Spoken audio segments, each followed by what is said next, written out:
अस्सलाम वालेकुम नाज़रीन, खुश आमदीद कहने तो अपने फेसबुक पेज और यूट्यूब चैनल ते अज सारे नाल मियाँ वाली दे बल्कि मियाँ वाली नहीं बल्कि पूरे पाकिस्तान में इन्होंने आवाज़ पहुँच चुकी है और उस अलावा बैरूनी ममालिक ने भी इन्होंनी आवाज़ सुरीली आवाज़ पहुँच चुकी है। अज मेरे नाल मौजूद हैं शराफत अली बलोच साहब।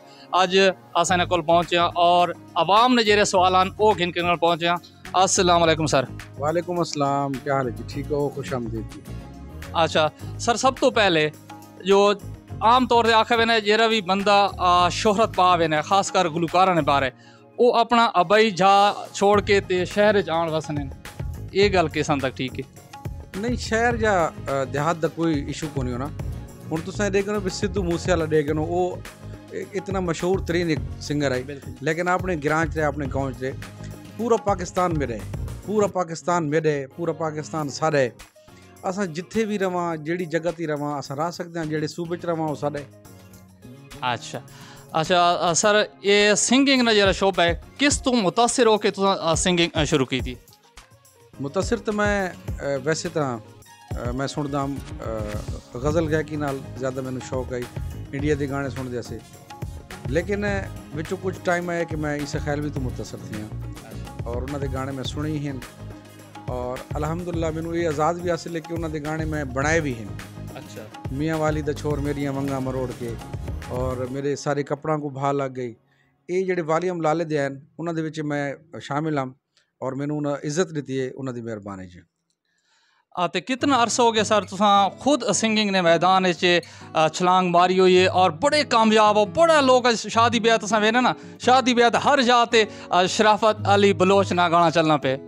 बस ये सब तो पहले तो मेरे अल्लाह पाक दा करम है, अल्लाह पाक दा शुक्रिया है, वालदैन दी दुआवां हैं और मेरी टीम जितनी भी है उन्होंने एक मेरे नाल पार्टिसिपेट है, उन्होंने एक जद्दोजहद है, तो टीम वर्क ही है सारा अल्हम्दुलिल्लाह और आवाम दी मुहब्बत और मैनू इस गल का क्रेडिट है, मैं आवाम का शुक्रिया अदा करना दोस्तों का कि काफ़ी ऐसे इलाके हैं जिन्हों ने मैं एक महल्ले के 6-6 शो किए और एक साल 1 महीने किए और उन्हें सरवाए और उन्हें इज्जत की है। कोई ऐसा गाना जरा तुसा इन आम अंदाज बहा के गाया होवे तो इतना ज़्यादा हिट थी गया होवे, वो केरा गाना जैसे आम अंदाज बाज घर बैठो ना सिंगर वैसे भी गाने गाने तो वो गाना केरा जरा थो को आम अंदाज बहा के गाया नहीं लेकिन बड़ा मशहूर कर गया, बड़ी शोहरत देगी और बड़ा चल गया? असल मैं सारा काम किया जी ऑफिशियल, मतलब मैं एक रियल काम किया, स्टूडियो दे वन की काम किया तो आम जी एक महफिल हैं वो चली हैं लेकिन वो इतनी मैं ना समझना भाई वो ना बहुत ज़्यादा पॉपुलर हो। मेरे गाने जड़े वो ज़्यादा ऑफिशियल जड़े वो ज़्यादा हिट थे। अरमान तो लगते, अफसोस तो लगते, मेरा पहला सुपर हिट गाना जड़ा, लेकिन हूँ ये कुछ दिहाड़े पहले ये छोटे भाई अनवार बलोच की काविश आई तेरी मट्टी में मिल जावा, ये अस घर बा के वैसे मां रमजान दे विच कीता है लेकिन वो बड़ा पॉपुलर होया, बड़ा एक अच्छा वो पेज ते चले। बिल्कुल ज़बरदस्त, ये हर जाते गाना खुद असा भी डिठा है और बड़े मतलब रिलैक्स अंदाज नाल तुसा गाया लेकिन बड़ा हिट थी गया। और अताउल्ला खान ईसा खैलवी पूरे पाकिस्तान में बल्कि पूरी दुनिया में छाए हुए। अताउल्ला खान ईसा खैलवी नाल मुलाकात थी है, उन्होंने नाल मतलब गल है गपशप लगनी जानी इस गायकी ने हवाले नाल?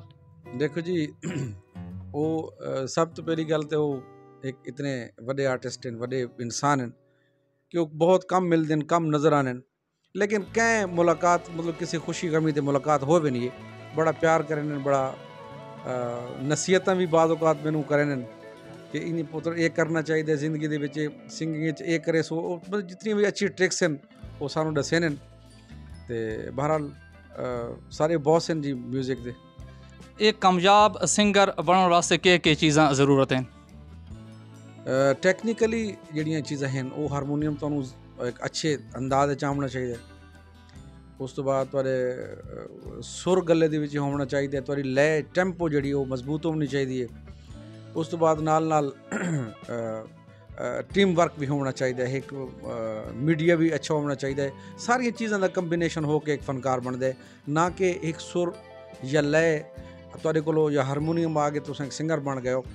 अज के दौर जितने तक सारिया चीज़ों का कंबीनेशन है उसी मीडिया तुहाडी धुन तुहाडी रिकॉर्डिंग तुहाडी ऑडियो तुहाडी वीडियो तां मंच कंप्लीट गुलदस्ता तैयार थी जी। ਉਹ ਟਾਈਮ ਮੁਸ਼ਕਿਲ ਹੈ ਜਿਸ ਟਾਈਮ ਅਤਾਉਲਾ ਖਾਨ ਇਸਕੈਲਵੀ ਸਿੰਗਿੰਗ ਸ਼ੁਰੂ ਕੀਤੀ ਹੈ ਜਾਂ ਅੱਜ ਵਾਲਾ ਟਾਈਮ ਮੁਸ਼ਕਿਲ ਹੈ ਇੱਕ ਸ਼ੋਹਰਤ ਪਾਉਣ ਵਾਸਤੇ ਔਰ ਪਬਲਿਕ ਤੱਕ ਪਹੁੰਚਣ ਵਾਸਤੇ? ਦੇਖੋ ਦੌਰ, ਇਹ ਦੌਰ ਦੀ ਗੱਲ ਨਹੀਂ, ਇਹ ਸਿਲੈਕਸ਼ਨ ਦੀ ਗੱਲ ਹੈ। ਦੌਰ ਹੁਣ ਠੀਕ ਹੈ, ਹੁਣ ਕਿਉਂਕਿ ਮੀਡੀਆ ਆਮ ਥੀ ਗਏ, YouTube ਚੈਨਲ ਆ ਗਏ, ਫੇਸਬੁੱਕ, ਸਾਰੀਆਂ ਚੀਜ਼ਾਂ ਤੁਹਾਡੇ ਸਾਹਮਣੇ ਆ ਗਈਆਂ। ਲੇਕਿਨ ਜਿਹੜੇ ਪਹਿਲਾ ਵਰਜਨ ਆਈ ਨਾ ਜੀ ਈਸਾ ਖੈਲवी ਦੇ ਟਾਈਮ ਦਾ ਜਾਂ ਅਨੈਤ ਹੁਸੈਨ ਭੱਟੀ ਦੇ ਟਾਈਮ ਦਾ ਜਾਂ ਜਿतने भी लोग ਹਨ, तो उस चन की जोड़ ये गाना थोड़ा हिट थी ना, वो काफ़ी लंबे अरसे तक 20 साल तक 25 साल तक वो थोड़े नामे होना आई। लेकिन हुण ये बई चूँकि सिंगर भी ज़्यादा हो गए हैं, शायर भी हैं, पब्लिक भी ज़्यादा हो गई है, तो गाने की जी है ना टाइम है वो घट गई है कि गाना हिट थी ना वो हफ्ता चला, 10 दिन चला और ख़त्म हो गया। लेकिन मैं समझे ना कि दौर उसकी बजाय ये दौर ठीक है, क्योंकि हर कोई एक दूजे के नेड़े, हर किसी के हाथ चैनल है, हर किसी के हाथ मोबाइल है, एक दूजे को देखते ही पैन, सुनते भी पैन।